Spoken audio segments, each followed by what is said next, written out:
The ocean at night holds secrets too vast for the human eye.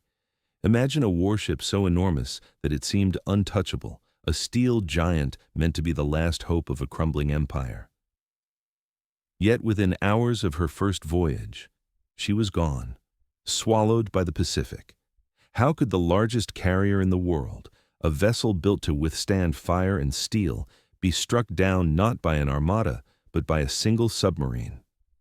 This is the story of Shinano, a leviathan born from pride, undone by silence, and hunted in the shadows of World War II. It begins in late November 1944. Japan, battered after Midway, rushed to complete a secret weapon, the Shinano.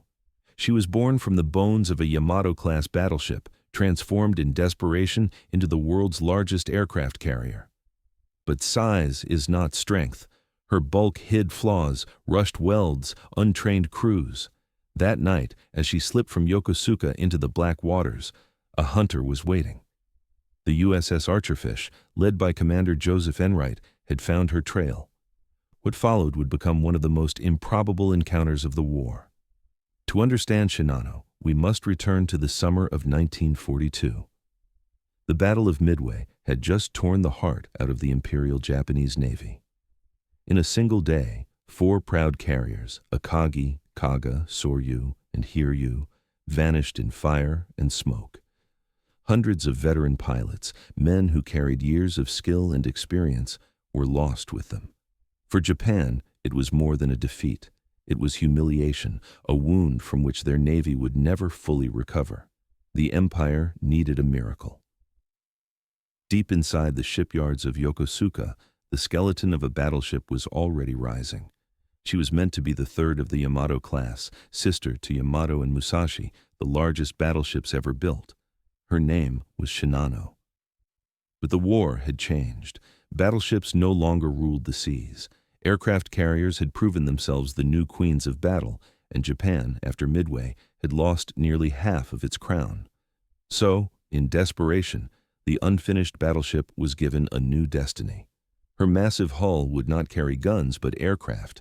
Her armored body would be reshaped into the world's largest carrier. On paper, it was a bold plan. In reality, it was a compromise born of panic. The Japanese high command believed size could restore their fading power, but size cannot replace preparation. In that decision, the seeds of disaster were already sown. On paper, Shinano was a marvel, 70,000 tons of steel, 872 feet from bow to stern, taller than a 10-story building, wider than the great avenues of Tokyo. Her flight deck was a slab of reinforced steel and concrete, thick enough to shrug off half-ton bombs. Her sides bore armor meant to turn aside the heaviest shells ever cast. To the eye, she was an island fortress, a symbol of invincibility. But beneath the gray paint lay another truth. Japan in 1944 was a nation starved of resources and drained of skilled hands. Many master shipbuilders had been drafted into the army. In their place came students, elderly men, even conscripted Korean workers.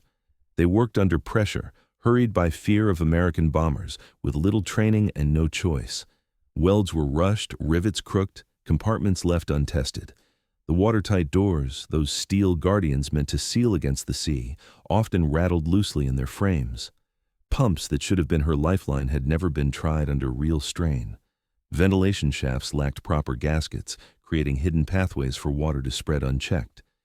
In the silence of her unfinished corridors, the flaws waited like cracks in a dam. Shinano looked like a fortress, but she was hollow at the core. And soon, the Pacific would test every weakness she carried inside her massive frame. Late on the night of November 28, 1944, the Shinano slipped from Yokosuka into the dark Pacific. There were no ceremonies, no speeches, no proud flags fluttering in the wind. Her launch was wrapped in secrecy so absolute that even within the Japanese Navy, knowledge of her existence was punishable by death. More than 2,000 souls were aboard. Sailors walked her unfinished passageways, their boots echoing against raw steel. Many were green recruits, barely trained, unfamiliar with damage control or even the basics of survival at sea. Civilian workers, pulled from the shipyards to fill gaps in the crew, huddled in corners, eyes wide with unease. The air smelled of fresh paint, welding, and machinery not yet broken in. On the bridge, Captain Toshio Abe stood in silence.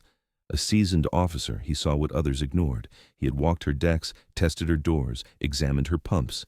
He knew her flaws, and he had begged his superiors for delay.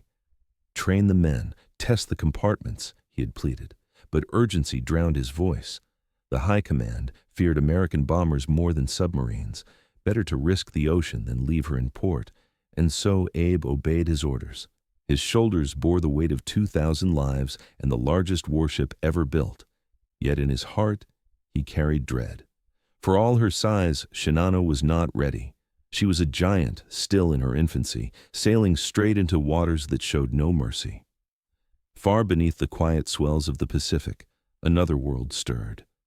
The USS Archerfish, a WWII-class submarine, prowled the waters with 70 men packed inside her narrow steel ribs. Life within was a constant mixture of monotony and fear, the smell of diesel, the hum of machinery, the suffocating closeness of bodies. Every man aboard knew that one wrong sound could summon destroyers with depth charges that hammered like thunder. At the center of this steel tube stood Commander Joseph Enright. His career carried a scar. On a previous patrol, he had been labeled too cautious, accused of letting targets slip away. This voyage was his last chance to prove himself. Determination burned in his every order. His men drilled until their reactions became instinct, for hesitation in their world meant death. On the night of November 28th, fate delivered the impossible. The radar screen lit up with a contact so immense that officers dismissed it as a mistake, perhaps even a phantom island. But islands do not zigzag across the ocean. Enright stared at the glowing blip. Could this be real? Could he have stumbled upon the largest warship ever built? The submarine surged forward, engines straining at 19 knots. Above the waves, Shinano plowed through the dark, her escorts cutting white paths around her. It was a duel written in silence, giant against hunter, pride against persistence. Neither side yet knew that destiny had already set their course. The night deepened as the two shadows danced across the Pacific.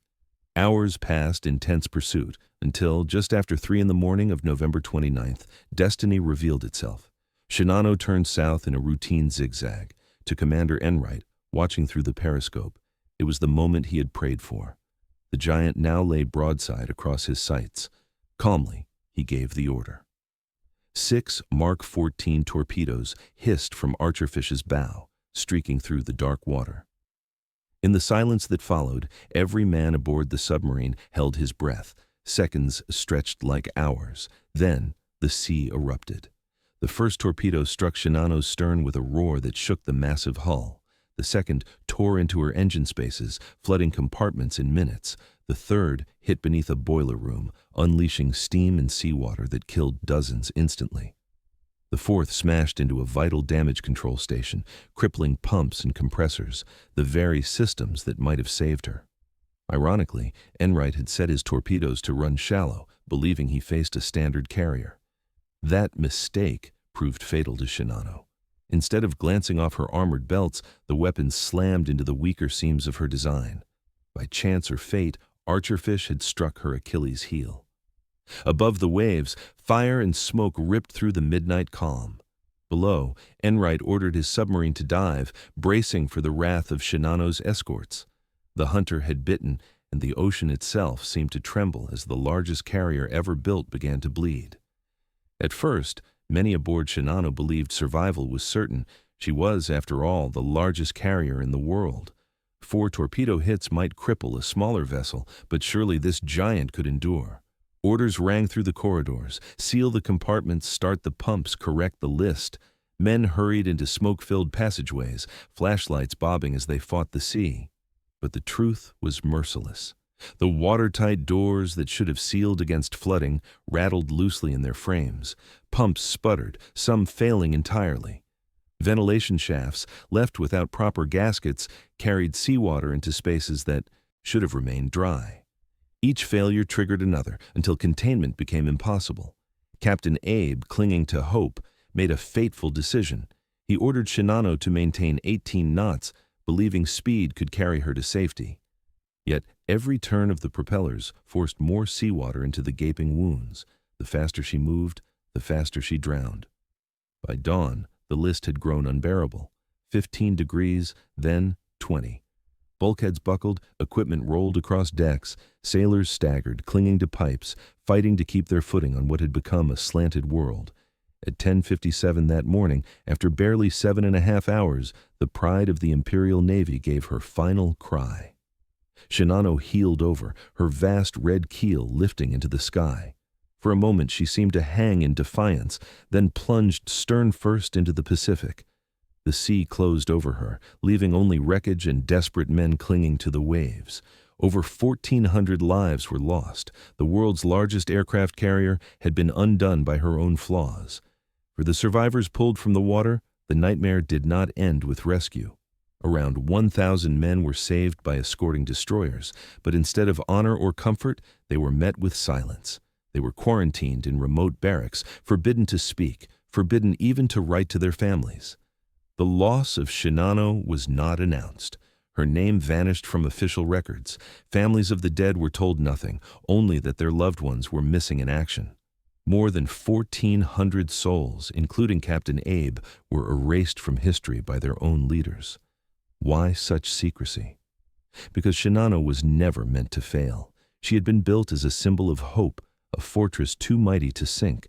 To admit her destruction was to admit weakness at a time when the Empire's foundations were already crumbling. Better, the High Command believed, to bury the truth than to face its shame. And so Shinano remained a ghost.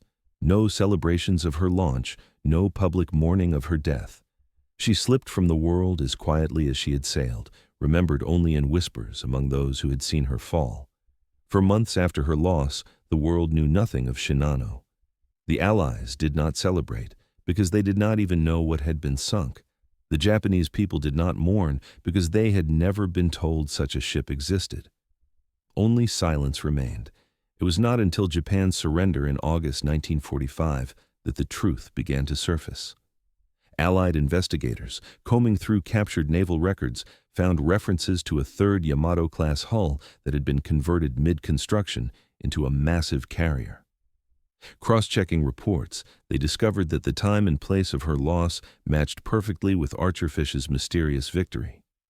Only then did the magnitude of the achievement become clear. Commander Joseph Enright, once branded too cautious, had sunk the largest warship ever. Built 70,000 tons of steel on her very first voyage. His name, once tarnished, was redeemed in full. He was awarded the Navy Cross, and Archerfish secured its place in naval history. Yet even in recognition, the victory felt heavy. What had been destroyed was not just a ship, but a dream. An empire's last gamble to turn the tide. The Leviathan that was meant to inspire hope had instead become a monument to desperation and decay. The story of Shinano is more than the sinking of a ship. It is the story of pride colliding with reality, of a nation desperate to deny defeat, yet unwilling to face its own flaws. Born from the ashes of Midway, Shinano was meant to erase humiliation and restore power. Instead, she revealed the danger of arrogance. In the war, Japan believed that sheer size and secrecy could create invincibility. But size without preparation is a hollow promise. Secrecy without honesty is a curse. Shinano was not destroyed by 4 torpedoes alone. She was undone by rushed construction, untested systems, untrained men, and the desperate decisions of leaders who feared shame more than truth.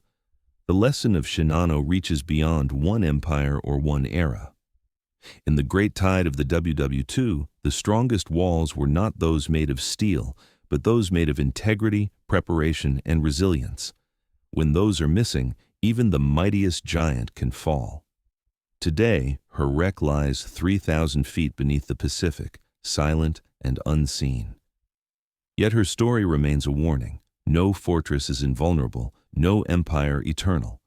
The greatest danger often comes not from enemies outside, but from the flaws we refuse to see within. The Pacific has long since swallowed Shinano, but her ghost still lingers in history. She was the largest aircraft carrier ever built, a fortress of steel that seemed untouchable. Yet, in just 7.5 hours, she was gone, undone not only by torpedoes, but by the flaws hidden within her own frame.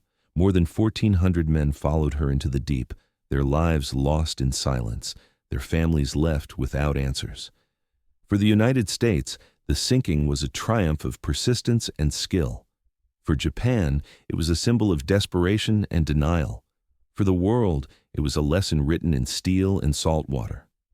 In the vast story of World War II, Shinano stands not as a tale of glory, but as a warning of what happens when pride blinds leaders to reality. The submarine Archerfish proved that patience, preparation, and courage can overcome even the mightiest opponent. But the deeper truth is harsher. Shinano was defeated long before Enright fired his torpedoes. She was defeated by shortcuts, secrecy, and the arrogance of an empire in decline.